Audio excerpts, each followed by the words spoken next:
katotohanan sa Pilipinas. Alam nyo ba na sa Pilipinas ka lang makakakita ng makiki-birthday na walang dalang regalo pero may dalang supot? Alam nyo ba na sa Pilipinas ka makakakita ng walang trabaho pero araw-araw lasing? At alam nyo ba na sa Pilipinas ka makakakita ng mga babaeng nagpipills kahit nasa abroad ang mister?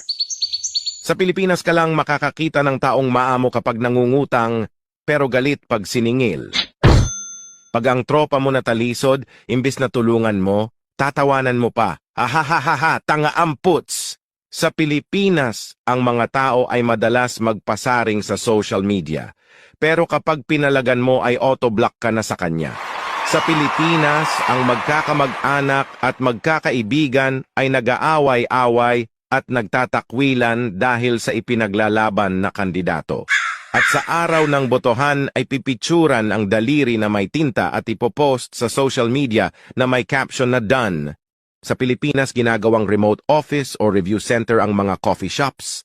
At only in the Philippines, nagsisiraan pero nagbabonding.